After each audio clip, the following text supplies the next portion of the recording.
Ating pag-aaralan sa pagkakataon na ito ang the uniqueness ng resurrection ng ating Panginoon. Why is it so unique? And then how many times na mababasa natin sa Bible ang mga taong nagkaroon ng resurrection? And then malalaman natin, kung di nyo pa alam, malalaman natin.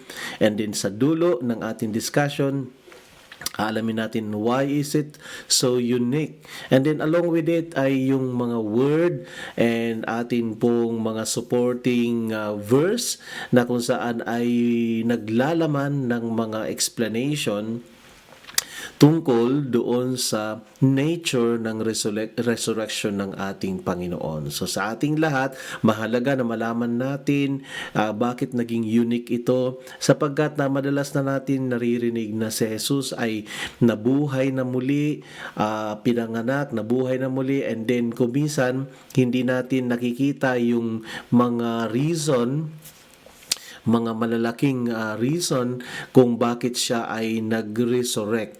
But then to some naman ay maaaring marami kayong nalalaman o alam nyo na yung iba na mga bagay na nakasulat kung bakit ang ating Panginoon ay nabuhay na muli. Okay, and then this time ay atin lamang bibigyan yung pagiging unique ng kanyang muling pagkabuhay o yung kanyang resurrection na sinasabi. So, ang topic natin ngayon ay the unique resurrection of Jesus Christ. So, ating umpisahan ngayon, number 1 ay yung unique ng ating Panginoon nung kanyang pagkabuhay na muli ay matatagpuan natin siyempre sa Biblia, at ito ay hindi ito kagaya ng iba na mga nagkaroon ng resurrection from the dead na sinasabi ng Bible. Pero yes, kailangan natin malaman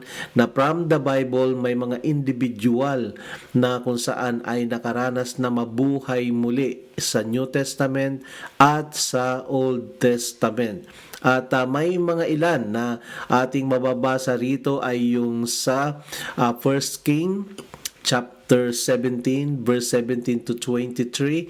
Ito yung pinaka sinasabing the widow's son was raised by Elijah during that time. So Elijah and Elisha ay mga propeta sila at the time na kung saan ay nakaranas na sila ay makapaggawad ng himala. Of course, galing kay Lord, ginamit sila upang ang anak ng itong widow na ito ay mabuhay na muli. So yan ay sa 1 King chapter 17 verse 17 to 23. At another na kung saan ay makikita natin na isinilang o rather nag-resurrect from the dead ay yung Shunammite woman's son raised by Elisha naman ito, Elisha. Sa 2 Kings chapter 4 verse 32 to 36. So tanda natin yung Shunammite woman's son. Okay, ito ay si Elisha naman. Kanina ay Elijah, and then Elisha naman dito sa pagkakataon na ito. So, ito naman ay demonstration ng power in the Old Testament. And then, ang pangatlo ay yung the man who came back to life after touching Elisha's bone. Dito ito sa 2 Kings chapter 13 verse 21. Gustong-gusto ko ang tagpong ito at basahin natin. And once while some Israelites were burying a man, suddenly they saw a band of raiders, so they threw the man's body into Elisha's tomb, and when the body touches Elisha's bone, the man came to life and stood up on his feet. Once while, okay, so ito naulit dito, no? So medyo nagdoble yung ating ano. But then, ayan, gustong-gusto ko ito na naghimala muli ang mga buto ni Elisha. Patay na siya at that time, and then naglilibing itong mga naglilibing ng patay, and then nagmadali at kanila lamang itinapon yung bangkay at doon na lamang nila nilagay, pero nabuhay ito siya. So number 4, kung kilala natin si Lazaro, raised by Jesus Christ, of course, doon sa John chapter 11 verse 43 to 44. Kaya ito'y paborito ko, ang pag-raise kay Lazaro during that time, at ito'y pagpapatunay na ang ating Panginoon ay sinasamahan ng Ama o ng Espiritu ng Diyos. At ang Diyos mismo ay nagpapahayag na siya'y hindi Diyos ng mga patay, kundi siya'y Diyos ng mga buhay. So lahat ng tao kasi lahat ay mawawala, lahat ay mamamatay. Pero kung siya ay Diyos ng mga nilikha, di kung walang resurrection, di Diyos siya ng mga wala ng buhay. But then God is not the God of the dead, but He is the God of the living. And so that's why it gave to the idea and support the idea and validate the idea na mayroon resurrection of the dead at siya'y magiging Diyos ng mga buhay. Okay, and then yung isa naman ay matatagpuan sa Luke, another resurrected body, sa Luke chapter 4 or 7 verse 14 to 15, the widow's sons at Nain, raised by Jesus Christ, and they went up and touched the briar, and they were carrying him, and the bearer stood still, and he said, "Young man, I say to you, get up." And the dead man sat up and began to talk, and Jesus gave him back to his mother. So yan ay sa Luke chapter 17 verse 14 to 15. So Luke 7 14 to 15. So nagkakamali tayo sa ating pagkabasa. Okay, so yan ay isa pa. And then another by Peter naman, ang pangalan naman ay dito sa itong si Dorcas, na sinabi niya ay Tabitha, raised by Peter sa Acts chapter 9 verse 40. Basahin nga natin. And Peter sent them all out of the room, and then he got down on his knee and prayed, turning toward the dead woman, and he said, "Tabitha, get up." She opened her eyes, and seeing Peter, she sat up.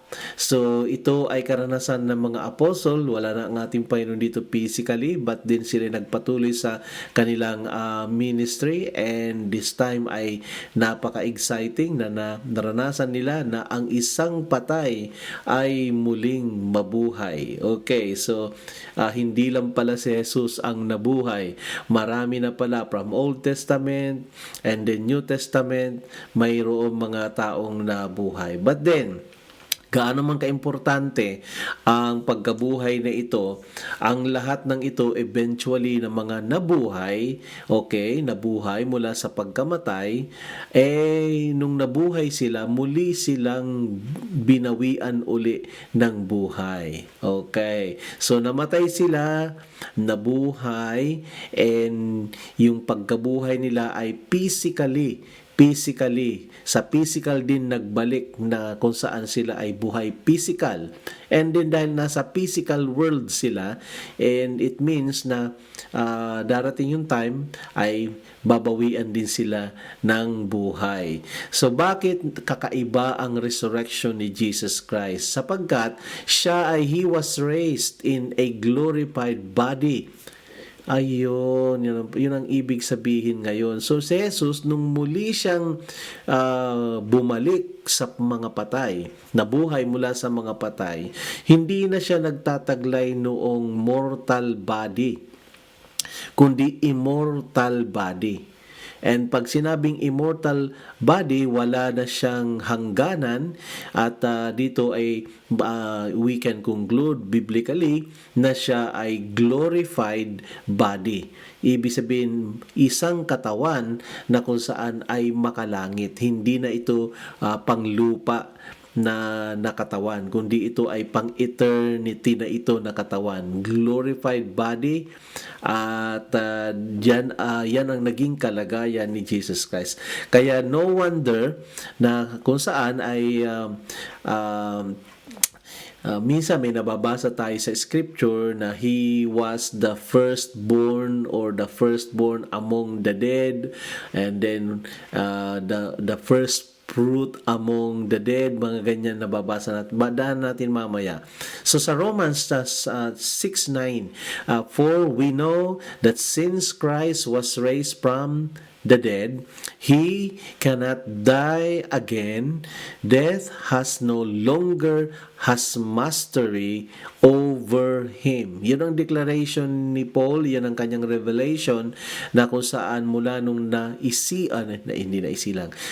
na-raise up, okay, na nabuhay na muli sa mga patay ang Panginoong Jesus Christ was raised from the dead, hindi na siya muli pang mamamatay. So the scripture is saying explicitly, hindi na siya muling mamamatay, at ang sabi doon ay wala ng hawak, wala ng kontrol sa kanya ang kamatayan. Ayun. So yung mga naunang nabuhay, si Lazaro nabuhay, at saka kung sino pa na doon sa maraming nabuhay sa New Testament, sila ay muli silang dinapuan uli ng kamatayan. Okay, so napakaganda yan. So una, yung he was raised with a glorified body, kaya yun ang uniqueness, ang pagiging unique ng kanyang pagkabuhay na muli. So siya ay minsan lang namatay, pero siya ay mabubuhay magpakailanman. Sa Revelation 1:18, I am the living one. I was dead. Okay? I was dead, and now look, I am alive forever and ever, and I hold the keys of death and Hades. Hawak niya ang kamatayan at yung Hades. Okay, yun ang siya, mahalaga dito na siya ay I am the living one. Ako ay namatay minsan at ngayon ay nabubuhay magpakailanman, at siya hawak niya ang buhay at kamatayan ngayon. Ibig sabihin, he had conquered it, and then he has the control over it. Kaya yun ang napakaganda. So he possesses power of an endless and eternal life. Sa Hebrew chapter 7 verse 16 and even yung 24, basahin natin, one who has become a priest now on the basis of a regulation as to his ancestry, but on the basis of the power of indestructible life. So, yan ang nakalagay sa Hebrew. So, dito ngayon ay para makita natin pa yung uniqueness, pagiging unique ng kanyang pagkabuhay na muli, ay may mga salita sa Bible na kung saan ay tinatawag na sinasabing firstborn from the dead na sinasabi. So umpisahan natin sa Revelation 1:5, and from Jesus Christ who is the faithful witness. Okay, lagyan natin yung PowerPoint natin. The firstborn from the dead and the ruler of the kings of the earth, to him who loves us and has freed us from our sin by his blood. So yan ay isa sa mga kumpletong pagkakahayag, lalo na yung pinalaya tayo sa ating mga kasalanan sa pamamagitan ng kanyang banal na dugo. Okay, so yung hindi lang symbolic yung kneeling o pagkapako sa krus, which is yun ang means para siya ay bawian ng buhay o mamatay. And then hindi lang symbolic yung siya ay talagang ika nga ay nagbuhos siya ng dugo because he bleeds, at yung sinasabing blood na kung saan ay nawala sa kanyang katawan, usually naman sa mga nangyayari na kung saan ay nagkakaroon ng kamatayan ay maaring sa ganyan din na mayroon din pagdanak o pagbuhos din ng dugo or pagpatak ng dugo, pero sa kanya kakaiba sapagkat yun ay bagamat pwede natin sabihin na it symbolizes about the sacrificial lamb that has to be offered to God, and it was being practiced from the Old Testament, and it means the offering of an animal and being slaughtered kung kapag hinahandog na. But then yes, it is symbolic o parang symbol sapagkat ang animal ay nire-represent niya yung tao, offerer at the time, and then this time si Jesus Christ, yung kanyang kamatayan nire-represent niya ang humanity, at yung pagtulo ng kanyang dugo ay it means na kumpleto yung kanyang kamatayan, hindi siya nalunod, hindi siya mukhang namatay pero nabuhay, walang fakery doon. Okay? And then nilagyan ito sa Old Testament ng kahalagahan, at nang sa ganun pag ginaganap na ng Panginoon yung kanyang paghahandog ng buhay, hindi siya magmukhang scammer na mukha lang naman namatay, nahilo lang yata o kaya nahilo lang o kaya nag-pass out lang pero wow, nabuhay siya. So hindi naman talaga totoo siyang namatay, nag-pass out lang. No, kundi kumpleto dahil siya ay halos naubusan siya ng dugo, so mababalidate na the time wala naman intervention sa kanya medically, kaya talagang siya ay binawian ng buhay. Okay, at nilagyan pa ng meaning na ang kanyang dugo na yon ay naging paglaya din natin sa ating kasalanan at o paghugas ng ating mga kasalanan. Alright, so kaya kuminsan ang Bible malalim kapag tinignan natin yung pagpapaliwanag o mga sinabi sa Old Testament, kasi kapag pinag-uusapan yung parang symbol, of course Old Testament yon. Pero pag sinabi ngayon dito sa New Testament na it symbolizes ng kung ano man ang tinuturo, lalo na halimbawa yung dugo ng ating Panginoon, yung crucifixion niya, di ba? Ay yun ay hindi na yung symbol na parang hindi totoo, kasi symbol lang di ba? But then yun ay symbol na kung saan ay may kalakip na reality. Alright, so paano ba yun? Namatay siya din para sa akin yung kamatayan. That was the symbol. But then in essence, based on law, based on covenant, yes, pinulfill niya, and then that is valid, and that is kumbaga ay applied na siya, di ba?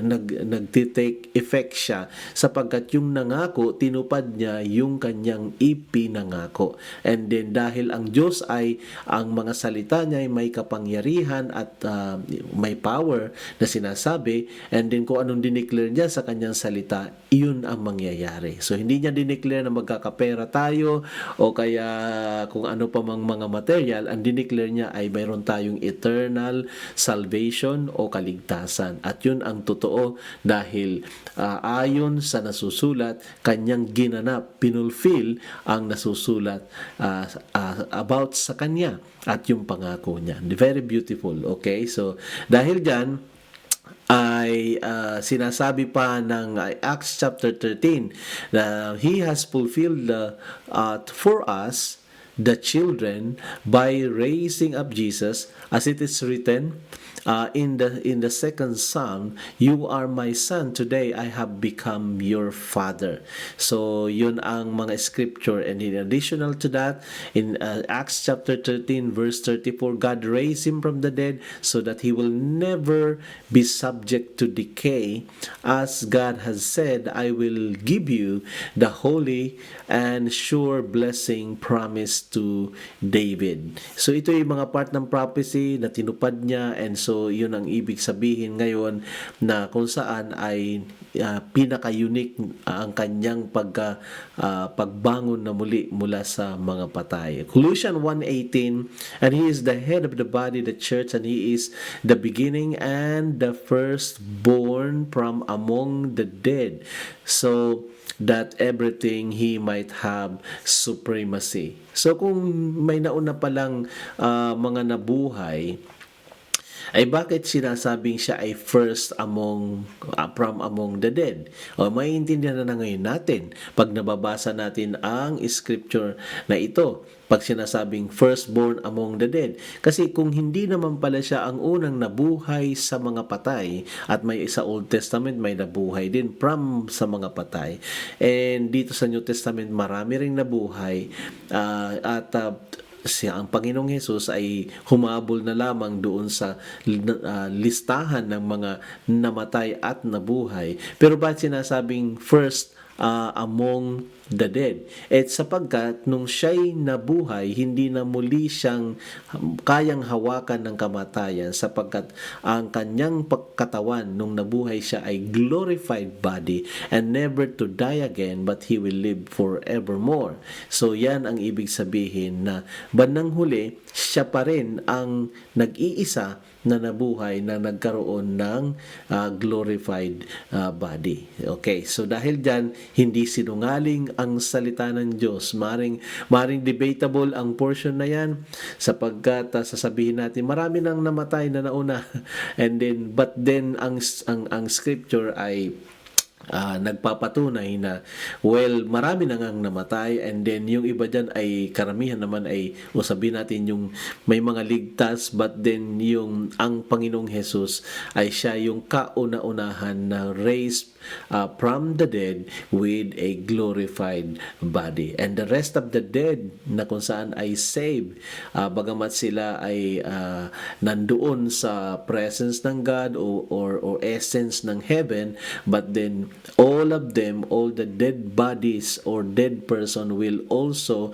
rise from the dead at the last age, or at the end times, o sa pagbabalik ng ating Panginoon, and then magaganap sa mga namatay na yon, ang sabi doon ay resurrection from the dead with also a glorified body. Pero ang nauna ang ating Panginoon. So that serves na siya ang unique. At is another thing na sinasabi ng Bible, 1 Corinthians chapter 15 verse 20, "But Christ has been raised from the dead, the first fruit of those who have fallen asleep." So makita natin, consistent ang Bible na siya ang nag-iisang bunga, kauna-unahan mula doon sa mga nag-fall asleep or mga nawala na. Okay, so yan ang ibig sabihin. Another one, so other were raised to die again, but Jesus rose to live forever, and because He lives, we also shall live. Dahil ang Panginoon ay nabubuhay, tayo man ay magbubuhay din. Kaya dyan natin nakita, unique ba ang resurrection ni Jesus Christ? At it means na yung nangyari sa Kanya ay mangyayari din sa atin. Nauna lang siya, kaya siya first. And ibig sabihin, mayroon second, may kasunod na sinasabi. And then yung kasunod na yon hindi by chance, na kung saan tayo ay magkakaroon din ng resurrection. Yun ay promise ng ating Panginoon Panginoon, nauna siya, susunod ang mga mananampalataya sa Kanya. Kung gaano karami, million of souls na kung saan ay makakaranas din ng resurrection, and once na nagkaroon ng resurrection ay magkakaroon sila ng glorified body. As of now, lahat ng mga pumanaw ay nag-aantay ng pagkabuhay na muli mula sa kanilang kinahihimlayan. Okay? So dahil dyan ay sounds impossible, sounds na parang out of this planet na ang isang patay mahabang panahon na and even thousands of years na ang nakalipas ay muling bubuhayin ng ating Panginoon.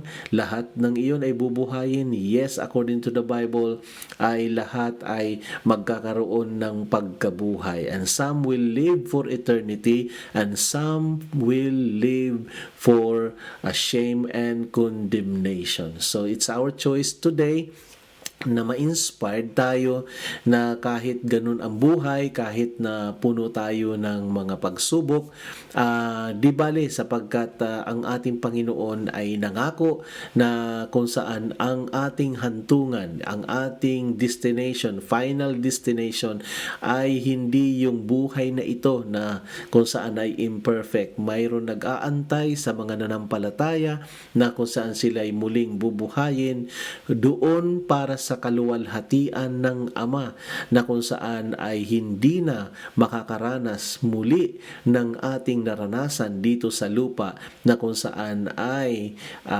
nandoon ang imperfection. Sa muling pagkabuhay ay ito ang place and time and moment na kung saan ay yung perfection na hindi natin nakuha sa lupa, doon ang perfection na ito'y matatagpuan natin sa piling ng ating Ama. So dahil dyan, maraming salamat sa inyong pagkikinig. Pagpalain tayo ng ating Panginoon.